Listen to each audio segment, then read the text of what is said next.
Hello friends, welcome to my channel. This video is sponsored by BuyMote. BuyMoteங்கிறது ஒரு அமேசிங்கான shopping app. BuyMote other online shopping பிளாட்ஃபார்மோட compare பண்ணல. BuyMoteல ப்ராடக்டோட ப்ரைஸும் அஃபோர்டபுளாக இருக்குது அண்ட் ப்ராடக்டோட குவாலிட்டியுமே நல்லாயிருக்கு. BuyMoteோட லிங்க் டிஸ்கிரிப்ஷனில் கொடுத்துருக்கேன், மறக்காமல் போய் விசிட் பண்ணி பாருங்கள். தேங்க்யூ. ஹாய் ஃப்ரெண்ட்ஸ், இந்த வீடியோவில் என்ன பார்க்க போகிறோன்னா, ஒரு 5 மினிட்ஸ்லேயே அதுவும் குக்கர் வச்சு ரொம்பவும் சிம்பிளான முறையிலேயே சக்கரை பொங்கல் எப்படி பண்ணலாங்கிறத பார்க்கலாம். வாங்க வீடியோக்குள்ளே போகலாம். ஃப்ரெண்ட்ஸ், சக்கரை பொங்கல் செய்ய தேவையான பாசிப்பருப்பு ஒரு 1/2 கப் எடுத்து பேனில் கொட்டி நல்லா வறுத்து எடுத்துடலாம். நல்லா லோ ஃப்ளேம்லேயே வச்சு நல்லா கிளறி விட்டுருங்க, அடி பத்தாத மாதிரி.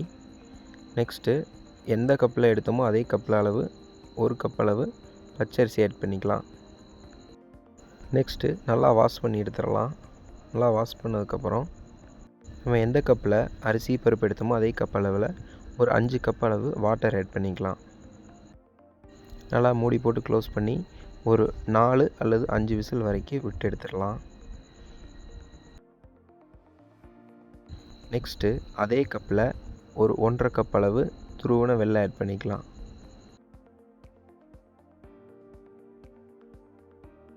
நெக்ஸ்ட்டு 1 கப் அளவு கரும்பு சர்க்கரை ஆட் பண்ணிக்கோங்க. லைட்டாக தண்ணி விட்டு நல்லா கொதிக்க விட்டுறலாம்.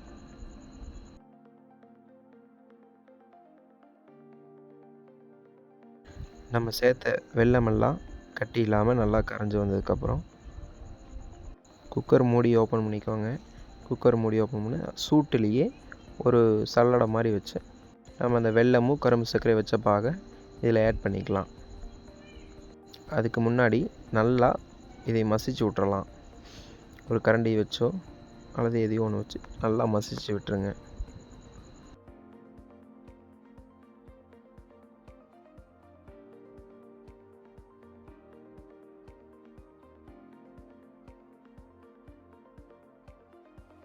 நெக்ஸ்ட்டு இப்போ ஒரு வடிகரண்டி எடுத்து அந்த பாகை நல்லா வடிகட்டி எடுத்துடலாம்.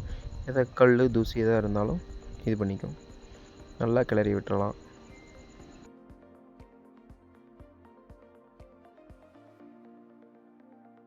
நல்லா கட்டி இல்லாத மாதிரி கிளறி விட்டுட்டு ஒரு 3 ஸ்பூன் அளவு நெய் ஆட் பண்ணிக்கோங்க. நெய் ஆட் பண்ணிவிட்டு நல்லா கிளறி விட்டுடலாம். நெக்ஸ்ட்டு நம்ம நெய்யில் வறுத்த முந்திரி திராட்சையும் அதையும் ஆட் பண்ணிவிட்டு ஒரு 1/2 டீஸ்பூன் அளவு ஏலக்காய் தூள் ஆட் பண்ணிக்கோங்க. ஆட் பண்ணிவிட்டு நல்லா கிளறி விட்டுட்டு நெக்ஸ்ட்டு ஒரு டீஸ்பூன் அளவு நெய் ஆட் பண்ணிக்கோங்க. நெய் ஆட் பண்ணிவிட்டு நல்லா கிளறி விட்டால் நம்ம சக்கரை பொங்கல் ரெடிங்க. நீங்களும் மறக்காமல் இதை ட்ரை பண்ணி பார்த்துட்டு கமெண்ட்டில் எப்படி இருந்துச்சுன்னு சொல்லுங்கள். அடுத்த வீடியோவில் சந்திப்போம். நன்றி, வணக்கம்.